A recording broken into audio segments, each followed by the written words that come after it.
and welcome to Health Q&A Monday. My name is Gill Stannard and I'm a health and happiness coach as well as a naturopath for almost 25 years. I'm here to answer your questions every Monday. Look, the message I received this week was from Mary, and it was very, very topical regarding the death of Jess Ainscough, the wellness warrior, and she wanted to know what I made of this.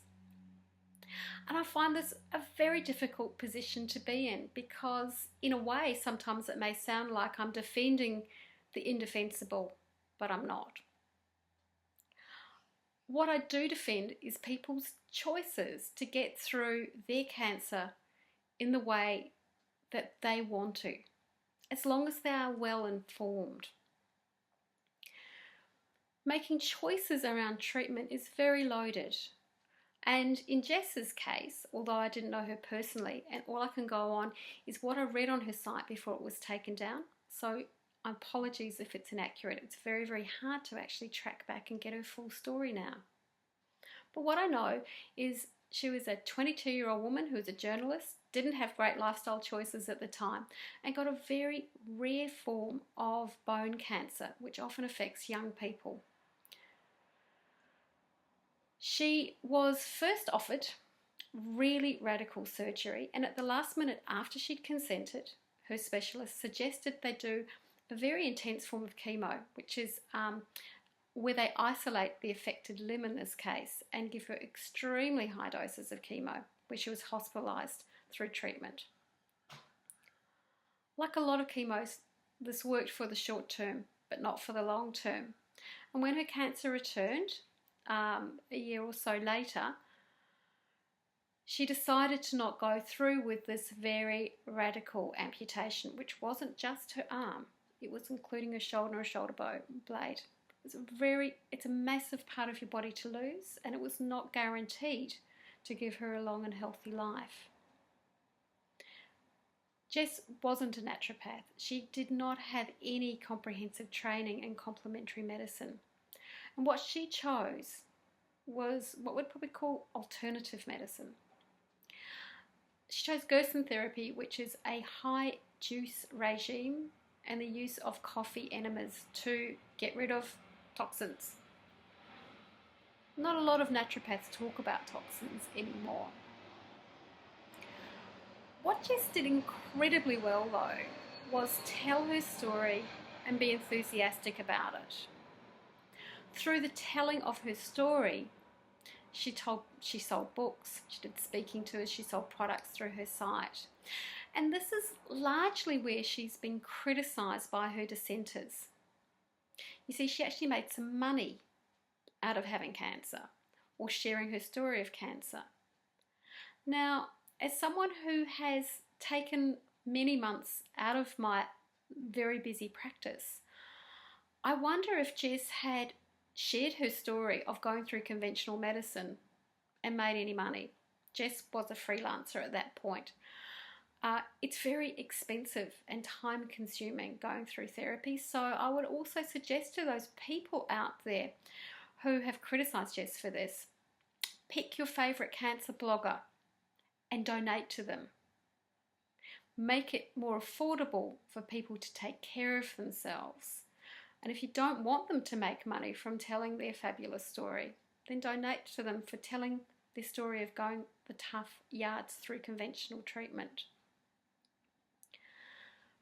Jess lived for over 7 years with her cancer, and she died this February at the age of 30. I think the saddest part of Jess's story is the death of her mother Sharon, who, instead of living for many years, potentially her full life expectancy, when Sharon developed breast cancer, she chose to put her faith in Jess's treatment, have Gerson therapy, and I believe her lifespan was about 14 months. This is far too short and really unnecessary for most types of breast cancer. And once again, there is no one cancer or even one type of cancer. There are so many subtypes, and some are much more aggressive than others. There are some fantastically useful treatments for some leukemias, lymphomas, and various other things. But unfortunately for Jess herself, she actually was considered a survivor by living for 5 years after diagnosis, but she didn't make the 10-year mark.